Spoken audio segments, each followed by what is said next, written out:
What's up, everybody? Welcome back to another edition of Evening Alpha. I'm your host, Todd. Welcome. There's so much good stuff in store for you tonight. I cannot wait for you guys to meet my guest. I've been looking to talk to this person for quite a while. That their project makes me laugh. It makes me smile. It has a great sense of humor. And we like a good sense of humor around here at Adult Fantasy and Evening Alpha. So, yeah, I cannot wait. Before we introduce tonight's guest, a little bit of housekeeping. So first up, Adult Fantasy fam, we are in the middle of judging the biography contest. So for those that don't know, we run multiple contests where our community actually helps us design and create the creative world, the characters that inhabit the Adult Fantasy universe. My background's from Marvel and Cartoon Network, and so we're creating that kind of next generation universe where it's decentralized, where everybody can contribute. So right now we have several contests going on. The winners all receive royalties towards the sale of the next drop, which is pretty awesome. So right now we are judging the biographies as we speak. We should know tomorrow or the next day. So we're just going to give a little bit of time for the judges to review all the submissions. Thank you everybody for submitting, by the way. It's pretty badass. They're awesome, man. Like they're really good. It's going to be tough. I'm really glad I'm not a judge. So thank you guys for that. Also, the art contest will begin right after that. So the art contest should begin at the end of this week. Again, this goes towards royalties, towards the next drop. We're super excited for that. And so if you haven't already, go to adultfantasy.io, hop into the Discord, join our crew, and you could win. You could actually be a part of the next drop and actually receive rewards for your work, for your effort, and for your creativity, which is, I think, what this is all about.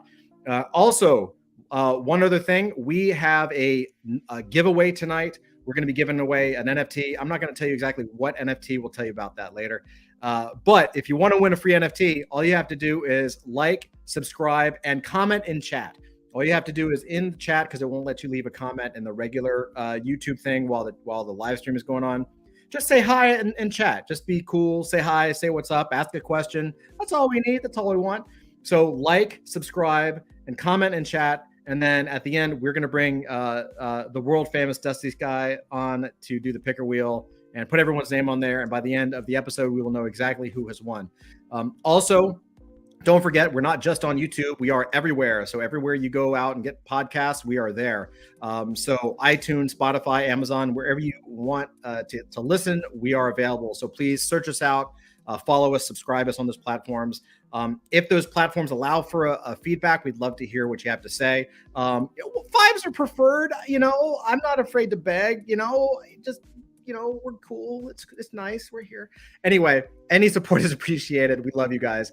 All right, enough shilling for now, for the evening.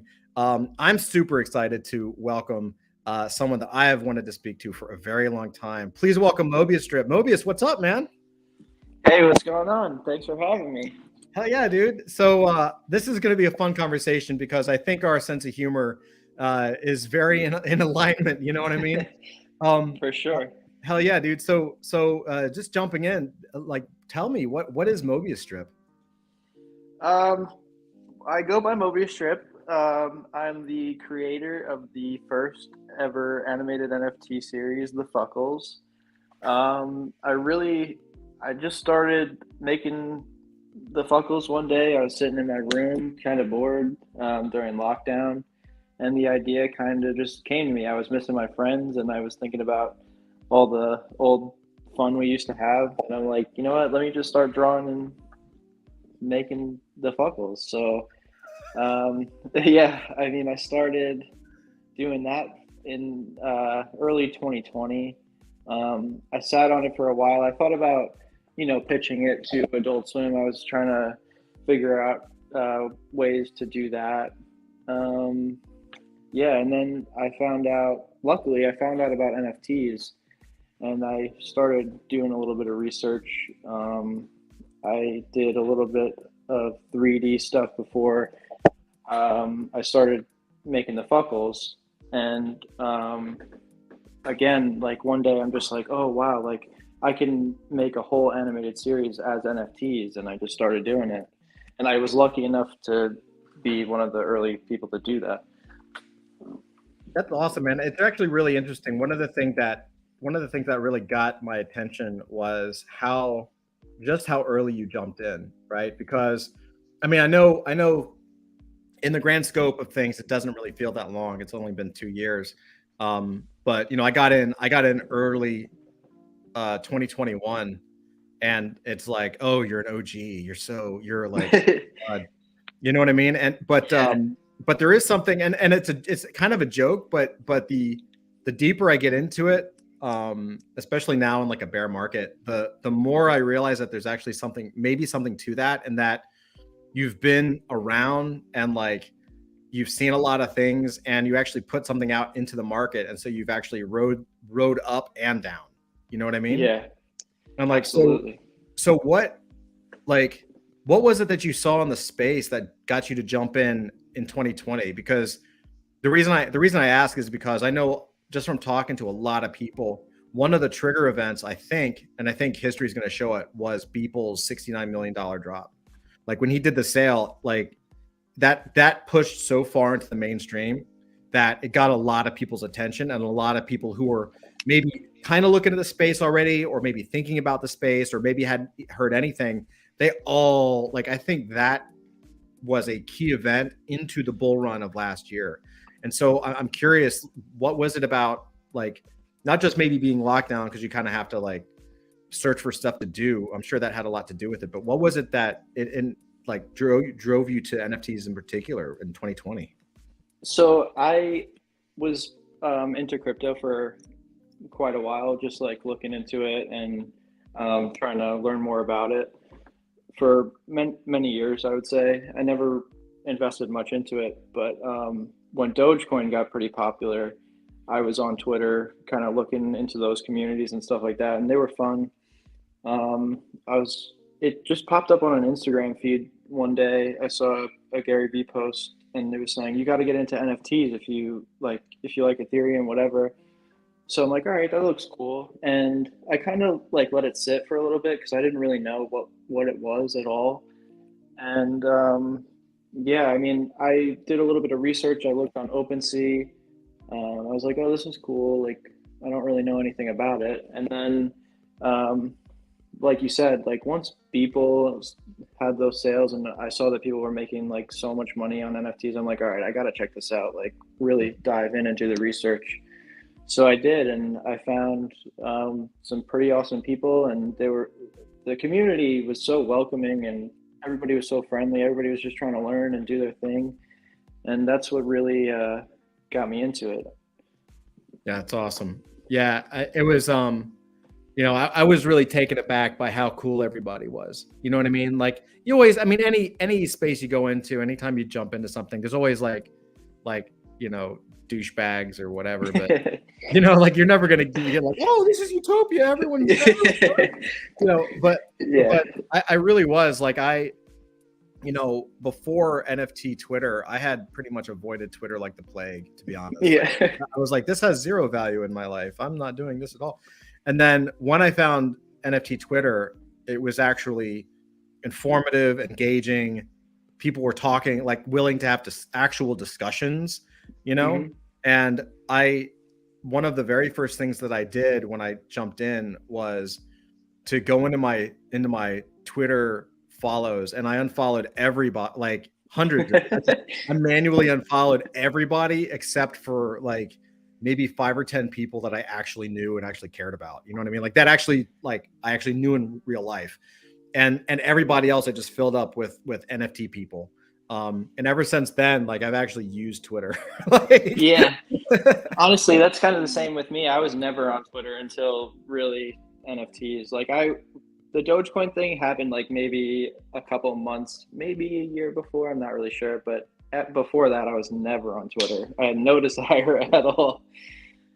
Yeah, I had one my early experience with Twitter was like I was at Marvel, and working on Marvel got me on Twitter because they were like, yeah, you should have a social media presence. You could promote Marvel, you could promote yourself, and I was like, oh yeah, that sounds cool. So I hopped on, and I had an account, and then I started to have a conversation with some guy, started a conversation with me, or some person, I don't know. But the person was nuts and just started saying the most outlandish shit. And I made the mistake, because I was a total noob. I made the mistake of actually trying to win the argument with logic and examples. And it was just not, that was like obviously not the thing to do. And it just escalated into him, like, and then to this person just like teeing off on me. And I was like, okay. See you later. Yep. Like, I just turn the computer, like not even like worry about like quitting the browser, just like computer is getting turned off, you know. Oh man. And I was like, I'm out, I'm not doing it. And but yeah, it's been pretty cool, man. Like, so you start this thing, and I'm curious to know what you mean, because I've seen what your work, and so I'm really interested in hearing you explain, like, what in your mind, what you mean by an animated series as NFTs, because I think that's a really unique idea you have there. Yeah. So what I could kind of explain what I did.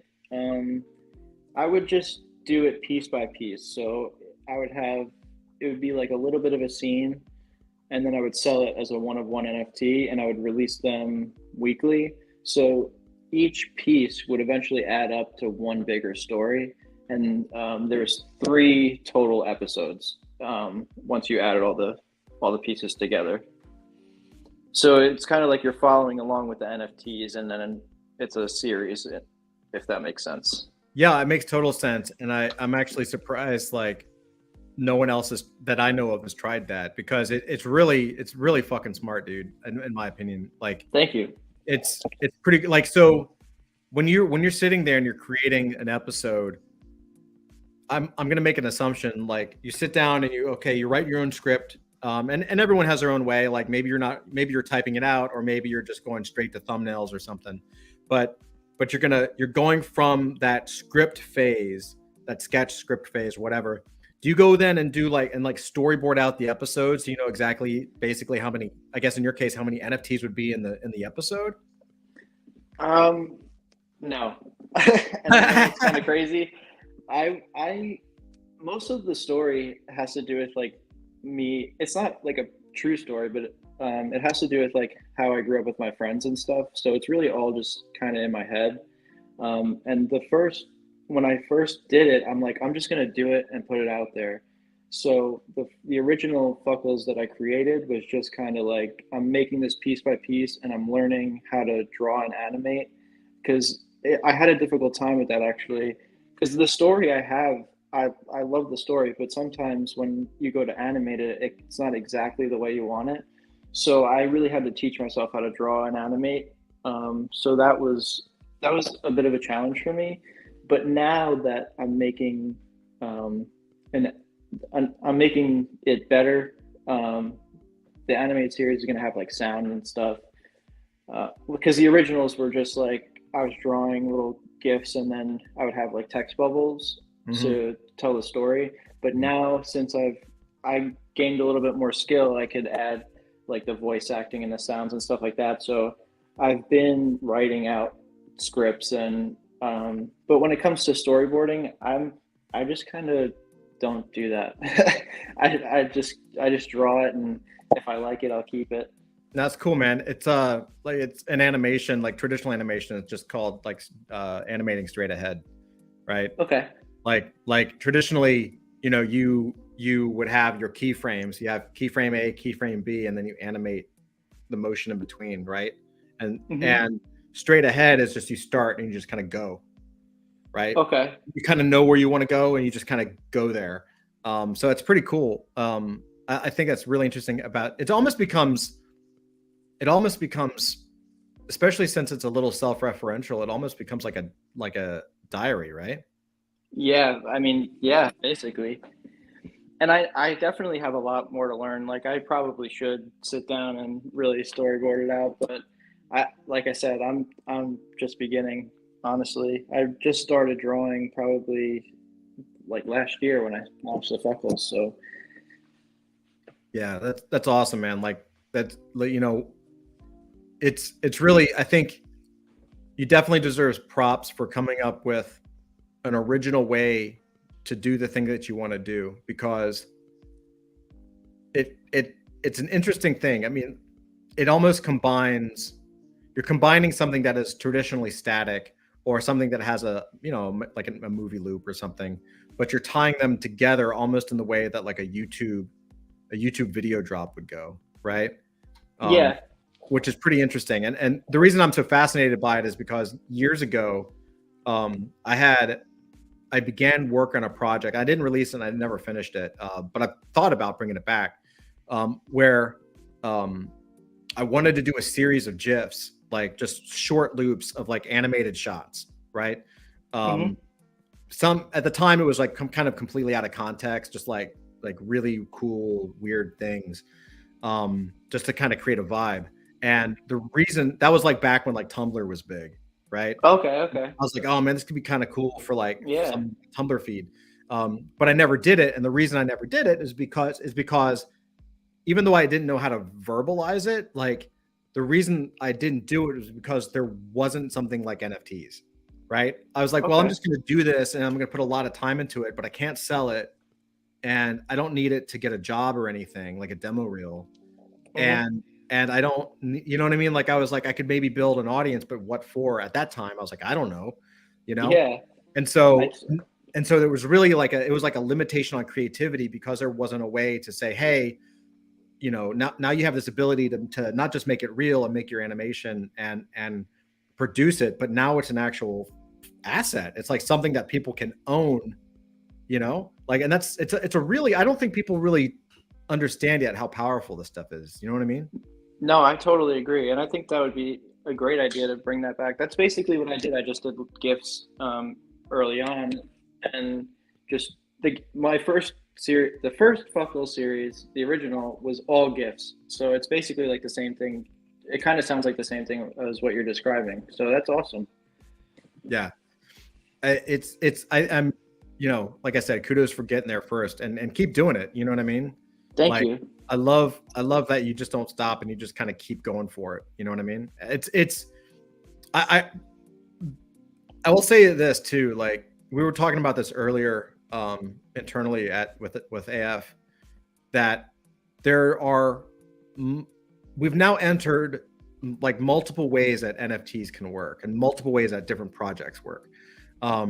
I would say that early last year, pretty much 95% of the NFT projects, excluding some of the gaming companies, most of the projects were just a small group of friends trying to make cool shit and launch, right? Yeah.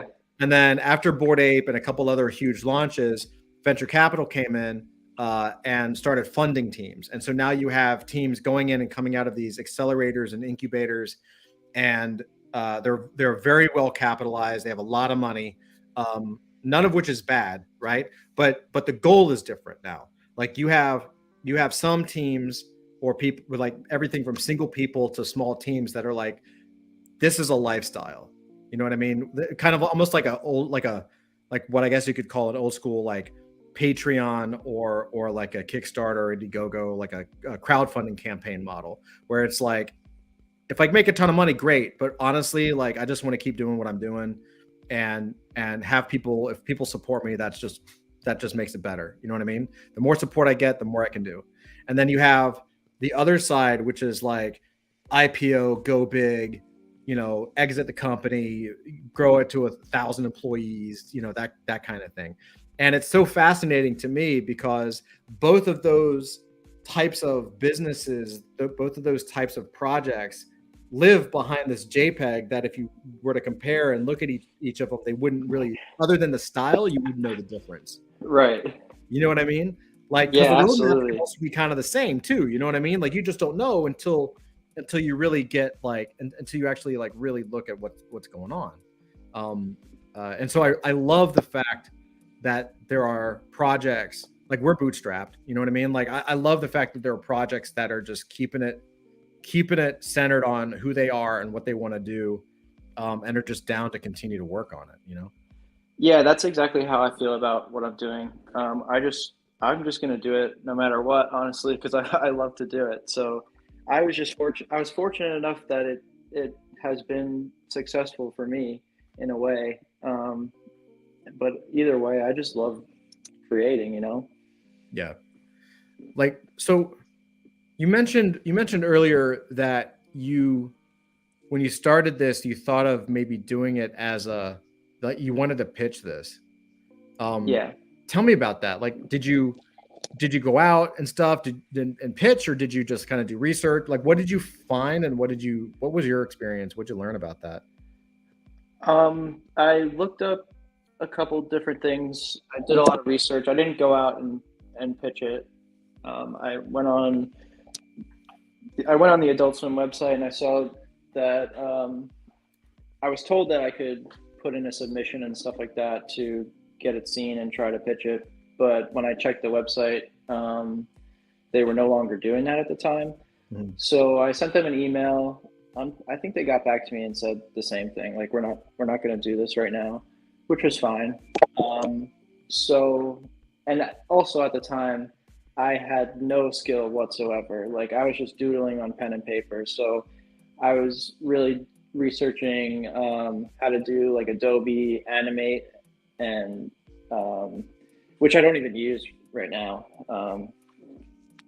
But it was a lot of just trying to learn how to get my characters together and learn how to animate, because I knew if I couldn't animate anything, there's not going to be really anything there. So I had to figure that part out first. So that's really why I sat on it for like a whole year, because I had no skill to do that in the first place. So, but once I found NFTs, I'm like, I'm just gonna learn how to make GIFs, and I'm just gonna try my best and see where it goes. So that, man, there's some deep stuff in there. So before you started this project, or I guess at the beginning of this project, you said you're pretty new to drawing in general. Like, that's a thing.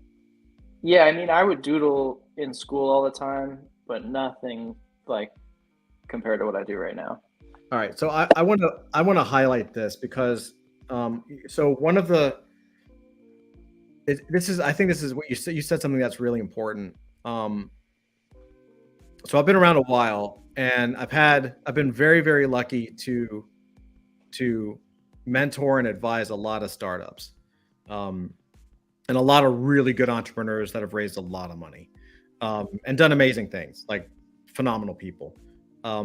And one of the biggest challenges that people always have is the how. You know what I mean? Like, I gotta do this, and even in the green room, we're talking like you always have to wear like so many hats. You have to do everything, especially at first. And I want to highlight the fact that you literally you kind of did the dream, right? Like, and I think when you're doing it, you don't notice it because it's happening to you, right? And it's not like you're on a yacht, like pouring out cognac or something.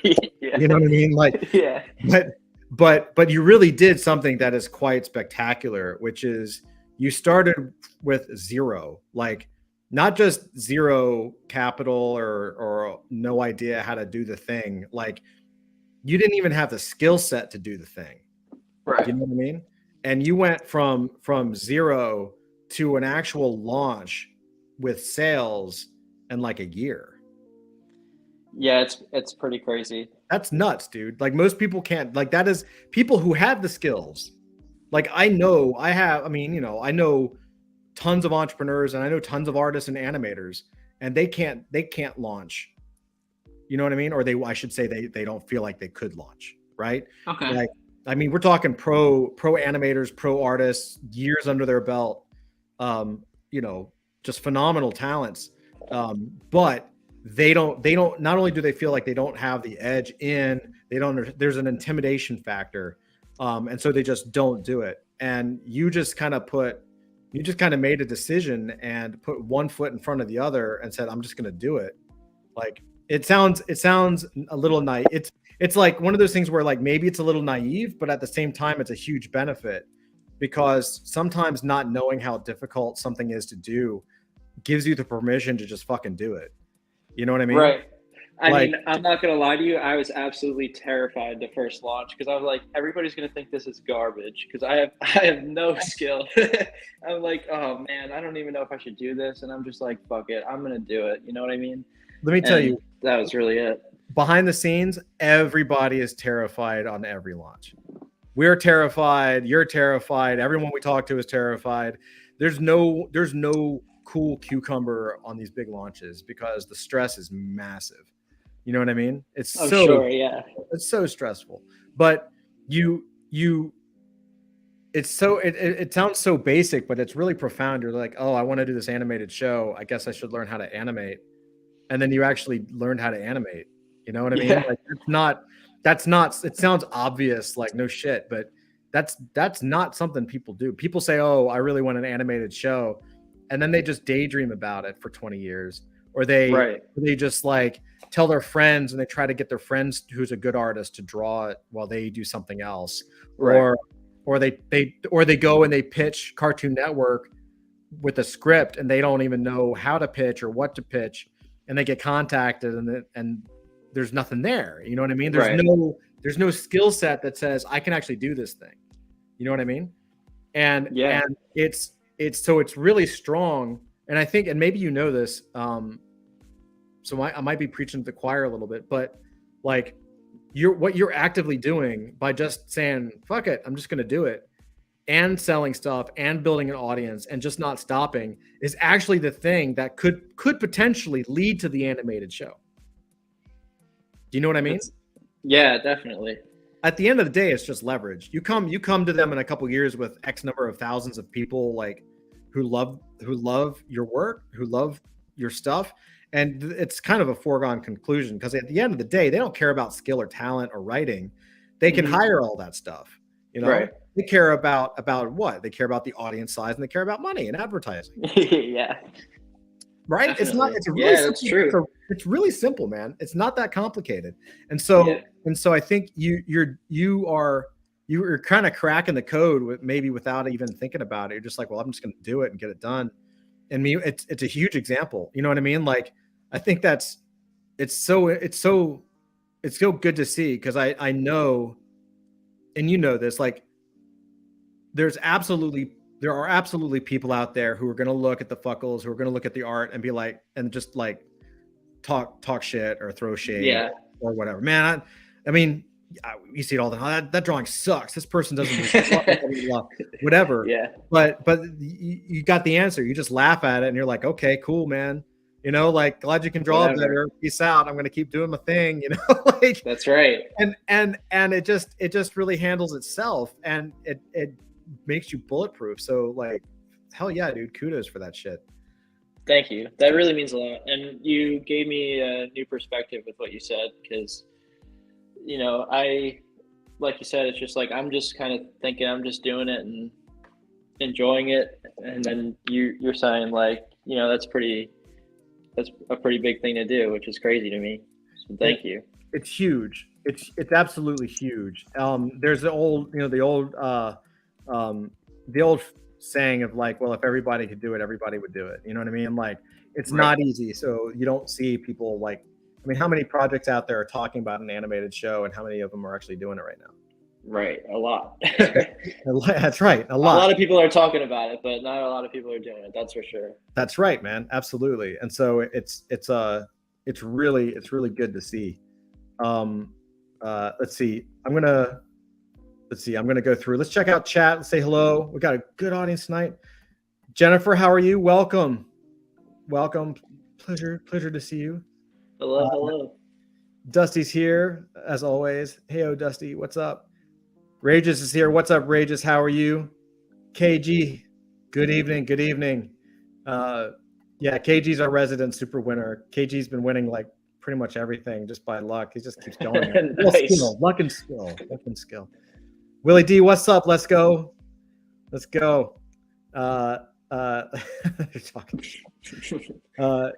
Make something. LFG, what's up? Welcome. Make something. How are you? Ali, welcome. Let's go. She's ready. Let's do it. We got a good audience tonight. Alex, welcome. Good evening. How are you? Yeah, make something says smash that motherfucking subscribe button. Let's fucking go. Do it. Let's go. Alex wants your face reveal, and so does Allie. Maybe at like 100K followers, I'll do it. I'll be like Dream. Ali, there you go. Hopefully I won't get as roasted though. That's right, Ali. You got to help him get to 100K subs, and we can go. Experimental NFT, what's up? How you doing? Desi's reminding, make sure you like, subscribe, and say hi in the chat. We have a giveaway going on tonight. That's all you got to do. Like, subscribe, and say hi. It's pretty good. Make something says, I had a Twitter since 2011 to promote my music, and it wasn't until NFTs did I really start using it. Not sure how I learned that NFT Twitter was even happening. LOL. Yeah, it was really interesting. I just started. It's like you fall down the rabbit hole with it. You know what I mean? At least I did. I just started. I don't even remember who the first person was that I followed, but I just kind of looked at who they were following, and everyone that was having real conversations and not being a dick. I was like, okay, I try to keep my brain clean and my mind clean of all that crap. I'm too busy to get into Twitter drama if I can help it. Panda FX, you know what I mean though, right? The same thing. Yeah, right? I can't. I have to just. I just can't. Exactly. Just like keep on your grind, man. Panda FX Gaming, what up? Massive sup LDG, let's ducking go. What's up, Massive? Welcome. Massive, I got your DM, dude. I've just been busy. I'm gonna hit you back. Massive has a phenomenal project. Gotta check his stuff out. Jennifer, everyone's talking so good. So good. Let's see. Cat John, what's up? Welcome. Hey. Yeah, Panda says that Mobius PFP looks so probably. Yeah. Probably a little bit. Hey, Toad McCroaks, let's go. Been a great show. Oh, thank you, Toad. I appreciate that. Absolutely. And KG says Lady Luck's been shining on him. Yeah. Well, you also like work hard, man. So it's much appreciated. Alex says Mobius and the Fuckles rock everything. Zip Boy in the house. Yep, Alex is the voice actor for Zip Boy for the show. So awesome, what's up, Alex? Awesome, man. That's cool. Zip Boy. Make something says 100K coming soon. All right. Absolutely. Toad says my first real NFT follow was Mobius. He's been solid ever since. That's super Much good. love, Toad. That's super cool, man. Jennifer said learning a little bit of everything. Yeah, absolutely. Oh, wait, I didn't click on it. There it goes. It moved. Starting in this world, learning a little bit of everything. Yeah, for sure. And I skipped Dusty. Dusty was actually saying doing a launch and having it go well was one of the most stressful things I've ever done, and one of the most satisfying when art reveals and it's awesome. Yeah, that's really true.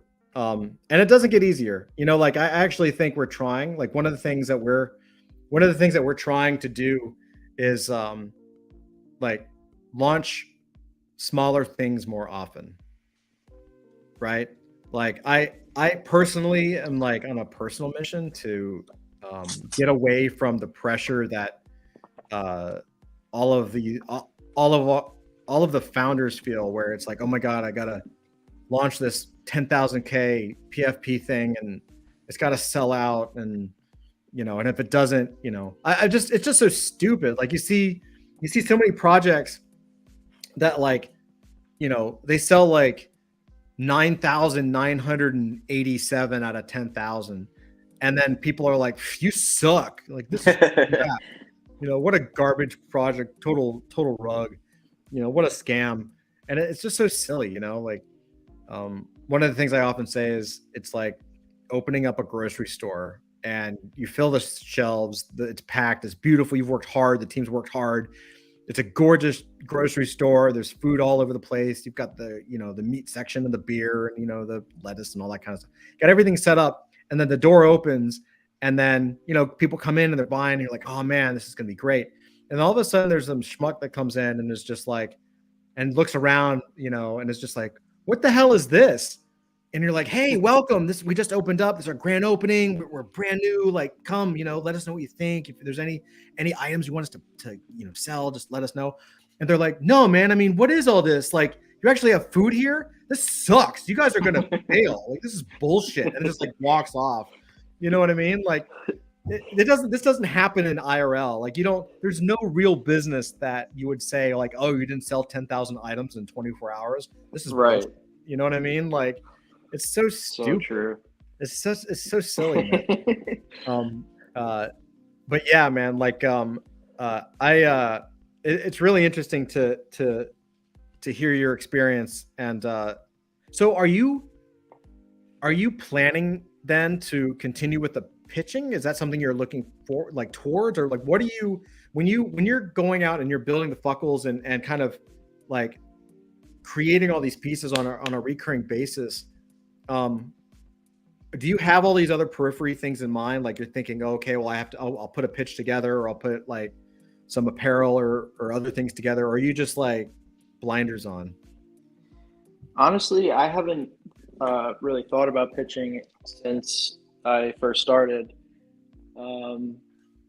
Mainly, I've just been trying to make the whole animated series by myself. Like, there's a couple people who have offered to do voice acting, and like I've been putting the money that I've been getting from selling the NFTs back into like buying music and equipment and stuff like that, just so I could do it by myself. And the hope is that one day that something big will come from it. But my goal and my promise right now is just to make it myself, and see how far it goes. You were talking about when you are making your work, and you mentioned the Adobe Animate. I've got a long history with Adobe Animate back, since it was Flash. I was the director on the very first Flash animated broadcast quality stuff, like back in the day.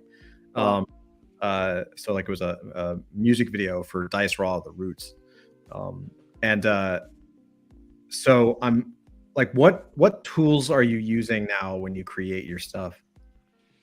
Originally, I was using Photoshop to make the GIFs or GIFs, and now I'm using Procreate on my iPad, and I do everything frame by frame. Wow, so you're using Procreate for everything? Yeah, and I use Filmmaker Pro to add in the sounds. That's so cool, man. It just goes to show you that you don't have to spend like $1 billion to have a setup, right? Yeah, absolutely. Man, like, yeah, it's so interesting. Like when I was starting animation with Cartoon Network stuff, I was working for a place called Primal Screen, and it was Cell. So I still have the animation paper, and my disc is over there, and like, Nice. It's like hand drawn Cell animation. And I was lucky because I was like, we were kind of considered the new kids. So we were like one of the early studios to use like flatbed scanners, and you scan the animation in cell by cell, and then like use Premiere to do your pencil tests, and then use like Photoshop to color and After Effects to render, and like basically what's standard now, or has been standard for a long time. Like we were doing that, and people before us, like the generation before us, they would have to they would do all their animation and write down what they thought, based on timing and everything, what they thought the shoot should be for their animatic, like, how many frames the arm should be, and the head and all that, and the eyes and all that stuff. And they would have to send it away to get the reel made, and then they'd have to wait like 7 days or a week, and they would get it back and be like, oh no, we fucked up that frame, it doesn't work. Oh man, have to fix it and do it again. It's amazing like how old school animation was. And for us, we would just like, even now, like, you can draw it in Animate or Procreate or whatever, so you can hit enter and watch the render and kind of see where you fuck up or what you want to fix.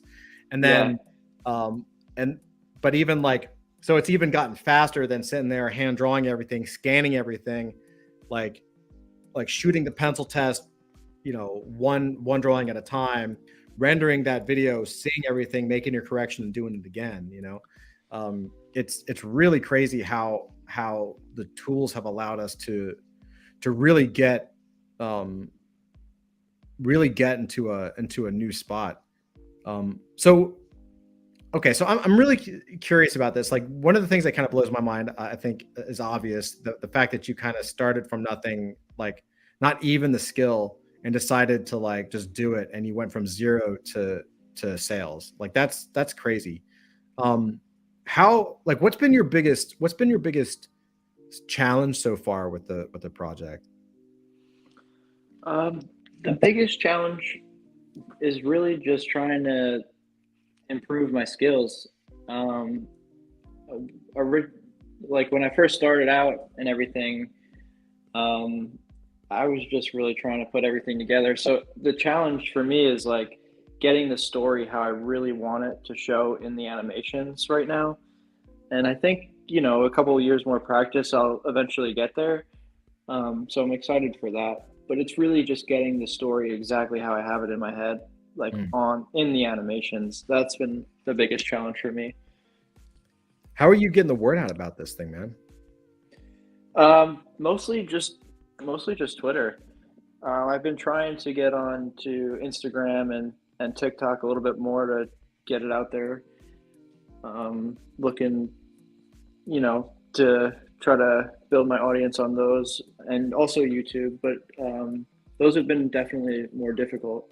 But Mhm. Twitter is mostly where I've built my audience, and I think that being early has also helped a ton with that because Mm. everybody was trying to get in on NFTs at the time, and I just happened to be there, which totally helped a lot. Like why? What do you what about being early on Twitter like helped? I just think that there were so many more people that were just trying to like learn, and I happened to be there, and people thought that my stuff was um, unique. I also spent a lot of time retweeting and commenting on everybody's stuff in the beginning, and really trying to get to know people. I still really try to get to know people now as much as I can, and that's really the best way that I've you know I've built my audience is just genuinely making connections with other people and having a good time with them. That's huge, man. Like I think that's I think that's another key, right? Like it's not just about pushing out your work and saying, "Hey, check out my shit, check out my shit, check out my Oh shit." yeah, It's about actually allowing people to know who you are and reaching out and being genuinely curious about other people and how other people are doing and what they're doing, right? yeah, absolutely. That's huge for me because you could share your work all day long and nobody's going to care, So you have to make those genuine connections, and then eventually, you all support each other and just continue to grow. Hmm. That's awesome, man. Yeah, I can absolutely relate to that, and I think that, man, you, even though you're you know like you may think your skill set is still got a ways to go. I can say one, you're never going to be finished. Like 5 years, Okay. I promise you, 5 years from now, we'll talk and you'll be like, yeah, man, I think in just a few that'll be where, That's like great. Yeah. I'm constantly like, I can't, I still to this day, I very rarely look at like yesterday's artwork. You know what I mean? Like if I draw something Mhm. today and I get done with it, I push it out and it's done. Like I don't look at it again, you know? Right. Because you're going to be your own worst self critic. You know what I mean? Like your mistakes and other people don't see them. And there's a lot of, and I didn't know this when I kind of decided. I did it out of for like mental health. I was like, I suck so hard. My personal like ego, my confidence level for years was so low, like bottom of the barrel low. And it was just because I didn't, no matter how hard I worked and no matter how much I practiced, I didn't feel like I was at the level that I wanted to be at. You know what I mean? Hmm. And then I just kind of like said fuck it and stopped worrying about it and stopped looking. And later on, I learned like a lot of actors and filmmakers um, uh, and authors and musicians, like they don't, this same thing, like they don't look at their past stuff at all. I Wow. remember being at a convention, I think it was San Diego, and this was back before the new Star Wars movies were out. So it had been like, whatever, 20 years since Jedi or Return of the Jedi Hmm. or something, whatever the decades were. And Mark Hamill was there, so Luke Skywalker, and he Oh, was that's there awesome. because he was also the voice of the Joker on the Batman animated series.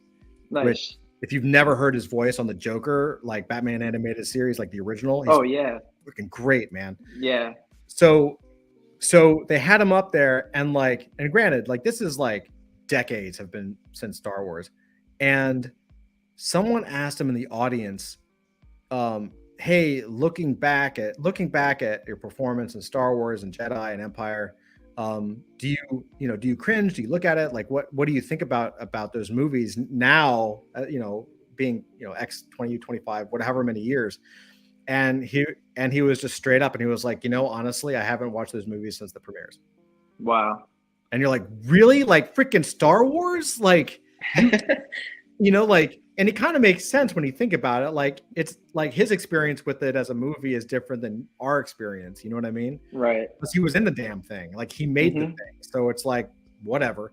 But it was really eye-opening to me, that it was such a non-event for him to be like, oh yeah, I actually haven't seen it. I should probably look at it again. Yeah, that's wild. Wow. And that's crazy. And I'll say that the other thing, and that you kind of pull out of me, like with your story, is I was really, really a self-conscious artist. I still am, but I kind of got over it. With animation helped, because you got to push stuff out, Oh yeah. But there's an indie artist, a guy named Dave Sim, and Dave, this guy has been around since the 70s, and he basically woke up one day and said, I'm gonna draw a comic book a month for 300 issues. Wow. Right? And anyone that knows comics is like, the crazy thing about comics is that there's no shortcut, right? Like, there's no shortcut to 300 issues. Like, that's a comic a month. That's about all you can do.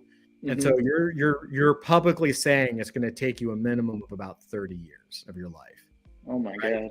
Like that's it. And that's if you don't miss a month, if you're not sick, you know what I mean? That's insane. Wow. Yeah. And so he just started, and he just didn't stop, and he hit 300 issues after like 35 something years, 40 years. Like, he hit it.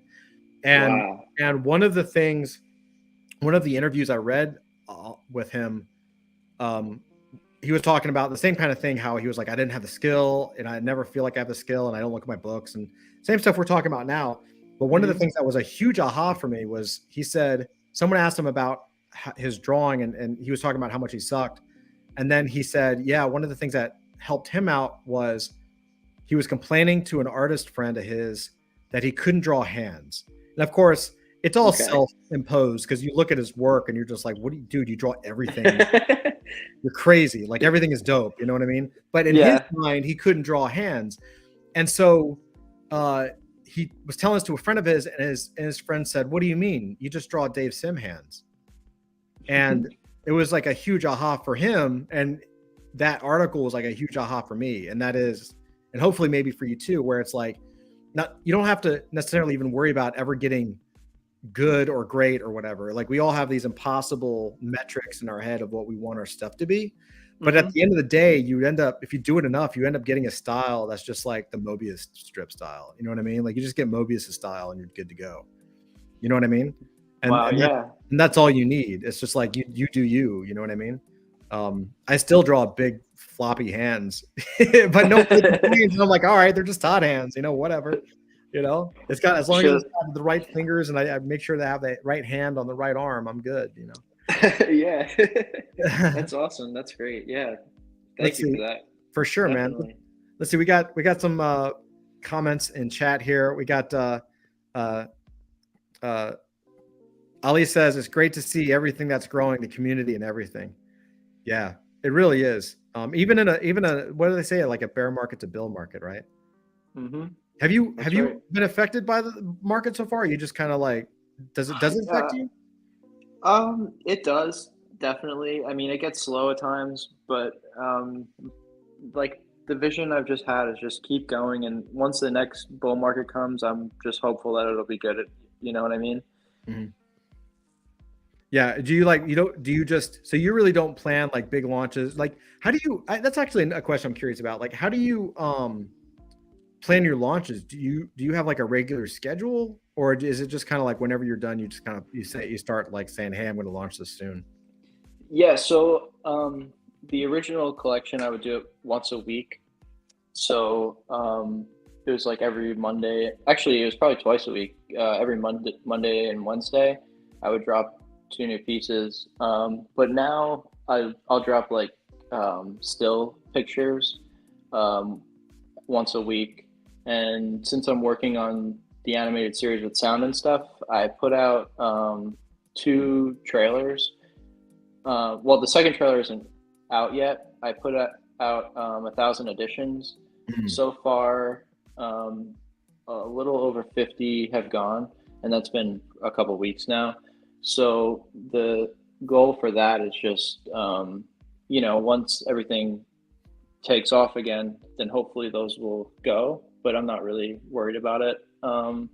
I've been kind of holding off a little bit on the new episodes, like the releases. I was gonna see if I should wait until things start picking up again. So I've been going back and forth with it. I'm not really sure at this point. Yeah, it's challenging, right? Yeah, definitely. Yeah, I think that's why one of the reasons why we just kind of came up with the idea of just like smaller more often. Yeah, for sure. Like you want to be out there and you want to be doing stuff and you want to try to make really cool things and get people excited about the work and excited about what you're building. And it is really difficult too, because you're also like paying your bills or your rent or whatever. Right. You still have to eat. Yeah, like, that is true. Like ramen noodles is good, but after like 6 or 7 years, you get tired of it. You know what I mean? That's right. Yeah. Let's see. So Panda FX Gaming says, "Man, I just sold one of my 5 101s and I feel so good about it." Hey, congratulations! Yeah, that's awesome. Congrats, Panda. Yeah, that's awesome. Let's go. It's a huge achievement, right? And it doesn't take much. I really believe, like with most things, and actually, Mobius, this is a good question for you. Like, one of the things that I learned, like when I've taught people how to launch businesses and how to launch products and get them through that first gate. One of the things that's surprised me, pleasantly surprised me, is that it doesn't take much, right? You certainly in your head, you're like, I want to do like X number. I want to make this much, or I can possibly make like a little bit of stars in our eyes. You're like, man, if we sell out, we could do this. Right. But when you're just starting out, like even making $20, and I'm not even kidding, like selling one thing for $20 that's yours, that you did, that someone else actually wants, is that's huge. It feels so good. Yeah, definitely. Right? Yeah. And I almost think, I think it's great. I think it's the great ruiner. And I love it because like Panda just sold something. So now they're motivated to do more. Right. Yeah. And over time, like I call it the great ruiner because it makes it hard to go back to your day job. You know what I mean? Because you're like, man, I sold one. Like if I just had a little more time, I could sell 2 or I could sell 5. Or maybe if I could, maybe if I, like all of a sudden your day job, you're doing your thing or whatever. And then, but you're actually not there. Like you're thinking about like all your other stuff that you want to get done so you can kind of keep the ball rolling, That's so funny. I know exactly what you mean. Right? Like I wish everybody should be an entrepreneur, or everyone should try it at least once. It's so freeing and so motivating. You know what I mean? Like it really is. If you just sell one thing for $20, man, I'm telling you, anyone out there listening, like it will change your life if you let it. It will. It's a really, you're like $20, that doesn't do jack shit. I can't even put a gallon of gas in my car with $20. But it's not the monetary value. It's the fact that someone really digs what you're doing. Right? Absolutely. Yeah. Yeah. Kat says, I can help with voice acting. Sweet. and Kat also says, I can also help with white papers and stuff. I'm known within the community. Awesome. Twitter Spaces. He's giving you his at. So there you go. Okay. Cool. Thank you. Yeah. Hell yeah. Jennifer says it's great as well that many more people from the community join in and being able to help. It's important. Super true. Definitely. With I'm sorry. Are you? I don't want to like cut you off or anything. No, you're good. You have permission to cut me off at any point in time. Okay, so like with the Fuckles, the people that own it, I really give them more priority for like opportunities to voice act and help me like create characters and stuff like that.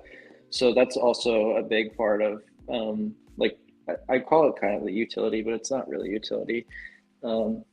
So yeah, but I'm definitely open to having other people from the outside come in. I'm definitely down for that. For sure. Alex says that look at South Park. The animation was awful season 1, and then, it's true.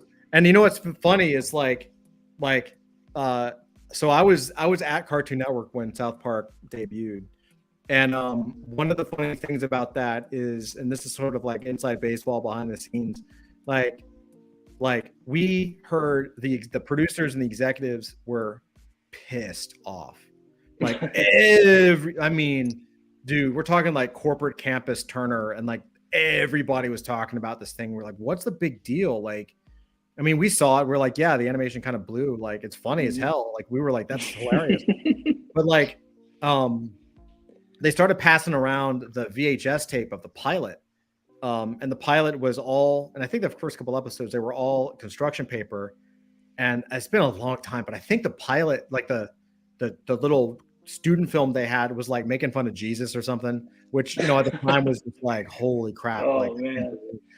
And the TLDR about South Park was that South Park basically wrecked the American animation industry, like the whole thing, because they came out and made like millions of dollars on their series, right? Like when the episodes started coming out, they just made buckets of money with advertising and all that. But the budget was like $5,000.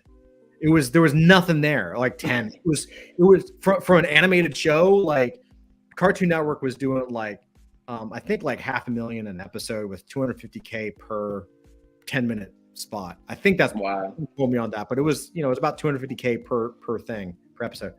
And all of a sudden they have a competitor who's doing it for like $10,000 and making way more money. And so like all of a sudden, all of the executives were like, well, we need to do like basically everyone's budget got cut, right? It was like, well, South Park is doing it, so why can't you guys do it? You know? And that was pretty much, in my opinion, I mean, that was pretty much, I'll just straight up say it, like that was basically the reason Adult Swim launched. Like, oh wow, Adult Swim was there with like, let's make a bunch of low budget South Park competitors and see which one sticks. That's right? Crazy. Like C-Lab, all that stuff. Like, oh, C-Lab, we have the animation. We don't even have to animate it. Fuck you, South Park. All we got to do is like, make the mouths move in a different way and write a new script. Look, we made it for half the cost. Like, damn. Yeah, it was like a big pissing contest. And that was the birth of Adult Swim is one of my favorite all time things. So it's pretty funny. But yeah, anyway, I digress. Jennifer says, every day it's incredible and it can change your life in an instant. It really can. It absolutely can. All right. So Mobius, dude, this has been fantastic. Before we go, I'm going to bring Dusty on and we're going to spin I want to call it the Wheel of Pain, but I think it's just like a picker wheel. Let's see. All right, Dusty, let me bring Dusty up. What's up, Dusty? How are you? Hello. So you're going to spin the Wheel of Pain? We are going to spin the Wheel of Pain. It's going to be the Wheel of Pain because KG is probably going to win again. Which I know, is dude. awesome. KG's been on a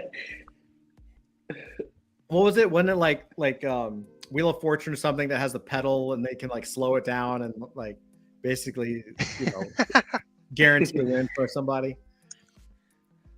KG's laughing. Jennifer says, "We're ready, Dusty." Ray just says Wheel of KGF. Hey, I'm trying to share it, but I can't figure out how to do it. It's present, right? Yeah, you just have the little share button. Yeah, it's We not did it working. last night. It didn't work. Hold on, let me. You can maybe push it into a new browser or something while you're doing this. KG says respin if I come up. No way, man. No, I think what we should do is let KG win for like the next like dozen times, and that way everybody can just be infuriated. That'd be great. Ali says no more winning, KG. Ray just says just say he won. We should. I'm gonna do that. We'll do that. All right, so I guess Dusty's gonna try to pop back in. There he comes. Let's see. Hey man, Hello, hello. how we doing? There we go. Yeah, the interwebs. There we are. Oh, look at that. Look at all those names. Everybody, I want to say before we spin, thank you guys again. If you haven't already, like, subscribe, comment. This is your last chance. Are we going to do a countdown? Yeah, we can. If your name's not on the list, tell us to get your name on the list. Like, subscribe, and comment in the chat box. Yep, I'm gonna count down from like 5 tonight. I'll just do 5. So 5, 4, 3, 2, 1. Let's go. Let's go. Let's go. Do it. It's going. It's going. Oh, good luck, everybody. Let's see who wins. That thing is spinning. Gotta love the picker wheel. And it's KG. No, it's Pat John. Awesome. Congrats. Awesome. Catch on. If you can drop your Twitter handle, Twitter handle in the chat, and I'll hit you up in DMs there. Dusty, what did Kat win tonight? They won an adult fantasy Ashcan, an Ashcan comic, which will be redeemable for the full comic soon. Awesome. Yeah, those ash cans are hot, man. They're graded. They look dope. One of my favorite drops. So congrats, Kat. Awesome job. Hell yeah. Wicked. Awesome, man. So with that, Dusty, I'm gonna push you back down to the green room for just a second, buddy. Thank you so much. Of course. Yeah. Mobius, dude, thank you so much, man. I really appreciate you coming on tonight. This is fantastic. Yeah, it was a pleasure. Thank you so much for having me. It was really cool to talk to you. Absolutely. Where should we point everybody? How can they learn more about the Fuckles, Mobius Strip, everything? Yeah, check out my Twitter and my YouTube because there's a lot of stuff on there. You could watch the original Fuckles on there, and I will be dropping the new trailer on there as well. And you could find all that stuff on the link in my bio on my Twitter. So Awesome. Thank you very much. Absolutely. Everybody, go check out his Twitter, Mobius Strip TF, at Mobius Strip TF. You can, if you're watching us on YouTube, you can see it at the bottom of the screen. Go check it out. Mobius, dude, thank you so much again. And to all of you out there, thank you so much for joining us. This has been a fantastic conversation.